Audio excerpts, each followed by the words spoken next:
Yeah, but I feel like this song, Modern Dating and Heartbreak, like the title track, I think this is the last rap song I've actually even released. Um, I gotta do some CDs. That would be dope. I really do need to do that. But yeah, like, oh man, like I really need to get this off my chest. I've been going through it last two. I swear I tried my best. A couple dodged bullets, a couple lodged up in my vest. Like that's what I'm saying. Is like when I'm rapping, I can write that type of shit. I can't sing that. It doesn't work as well when you sing it. But it's like some people don't realize it's like, oh, they're like, oh, you dodged a bullet. And a lot of the times you don't dodge a bullet. Instead, you just get hit. And it's about your resilience. You know, humans are very resilient. I like that word a lot. So it's like humans are very resilient. And it's like we all kind of have bulletproof vests on us because we go through so much. I mean, we go through essentially like everyone's born into this world as a child. So it's like even that is a crazy experience that people don't even realize. You know what I mean? It's like painful, like obviously for the person giving birth, but like even for the child, you know. So it's like to me, it's like we all have these little bulletproof vests on. Some are thicker than others for sure, but it's like yeah, but even that, it's like right off the bat, a couple dodged bullets, a couple lodged up in my vest. Blessed that I was strong enough to make it through this fucking mess. I would tell my mom I know she taught me how to deal with stress. A lot of this shit happened since I wrote a story about my bed. I always love doing that too, where it's like I get to really reference like my own music, like a bedroom story. And like that's what a bedroom story was. A bedroom story was this like isolated story about like just things happening in my room because that was kind of all I had at the time. You know what I mean? I wasn't really out in the world like that. I was really just in my room. Wrote a lot of songs to quit my job, and I was so depressed. Suicidal thoughts and regret were pushing me further in. Lone wolf cozy, I was so alone and cold within. Again, another just reference to myself, which I just think that's clever. Maybe it's corny, but I think it's clever. I was so alone and cold within. Heavy heart was broken. I love doing this too, where it's like instead of saying broken hearted or whatever, it's like even that's a reference to modern day heartbreak, but it's like heavy heart was broken. So it's like I like to flip the tense of things so that it creates like a disassociation. Like my heart's not broken, just like heavy heart was broken. Like it's like you who am I talking about? It's like obviously I'm talking about myself, but I'm also disassociating at the same time. So it's like heavy heart was broken. I got flaws deep beneath the skin. I dated girls who made me feel whole, but I didn't let them in. Sorry if I fucked you up. I'm sorry if I really did. My real thoughts were kept inside. Too afraid to say a lot. I stayed quiet, overthinking, feeling anxious all the time. I didn't speak. I only smiled. I could barely meet their eyes. And when I left, I slipped away, barely even say goodbye. That's just like me being kind of detached, which is also a little ironic because I don't have an anxious avoidant attachment style, but like I'm very subtle and I'm quite withdrawn because I'm just kind of careful, with like who I sort of like let in and tell my thoughts to.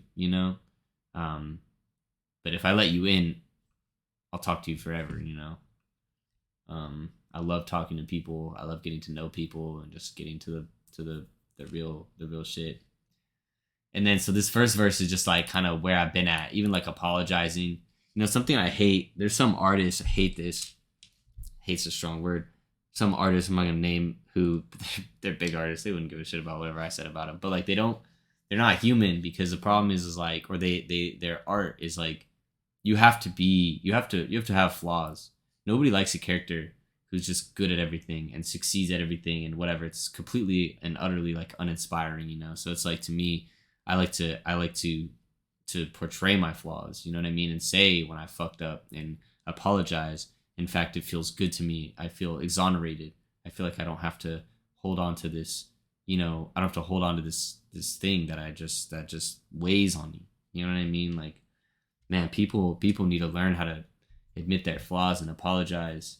And there's a big difference between apologizing and internalizing what you did wrong and trying to change. And that's something I whatever. Whether I do it well or not, I'm at least aware of it and I try. So verse 1 was about that. Verse 2, this is about just me growing up, you know what I mean? And just like how I grew up in the place that sort of shaped me, which is the East Side San Jose, 408. And it was an interesting childhood. It wasn't too crazy, but I just had a lot of freedom and I feel like I could have had a really fucked up life and I just ended up, I don't know, whatever. This is a story for another day, but yeah, Furnish Park. Shout out Furnish Park. Yeah, I remember back in Furnish Park, East Side, watching my parents' marriage just fall apart. Long nights staying awake and staring into the dark, wishing I could fade away. Wish I got another start, wishing I could rid the pain aching in my little heart. Wishing I could wipe the tears like the rain upon my car. So it would just be raining. I love driving in the rain, you know. So I was like, and I like this idea of like windshield wipers on your cheeks.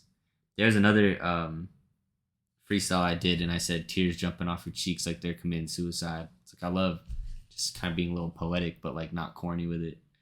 Wishing I could wipe the tears like the rain upon my car. 2010 fucked me up. You were there to hold me up. Autumn nights would do me in, but you there was just enough. Every time you came in clutch, hit the streets and poured it up. And poured shit was what we drunk. Roners gave a little buzz. Thicker than we wrote it out. Thick as thieves you read about. Kamori shit we'd catch a route. Put the cash in the account. This is gonna go over everybody's head for sure, but I put it in there.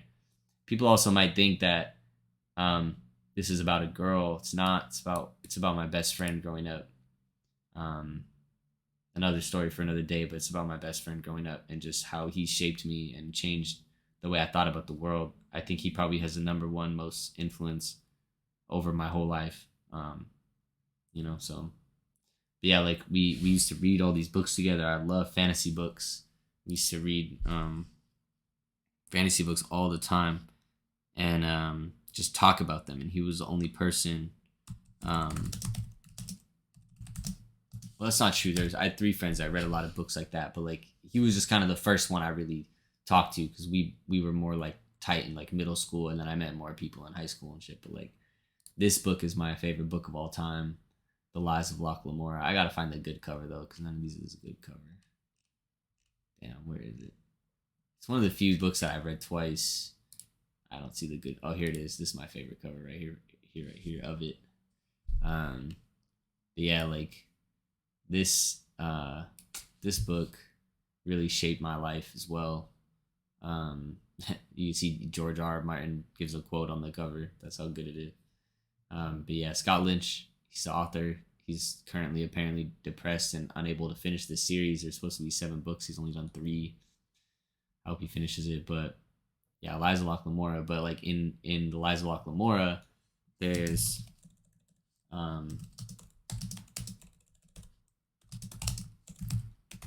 a city called Camor, which is where everything takes place, and this is the map of Camor. And it was just about them being just like thieves, and they all grew up poor and like fucked up. And just, I don't know, just that whole story really shaped me a lot. So it was like one of those things where I just hadn't put it in there, you know. Thicker thin we wrote it out. Thick as thieves you read about. Kamori shit we'd catch her out. Put the cash in the account.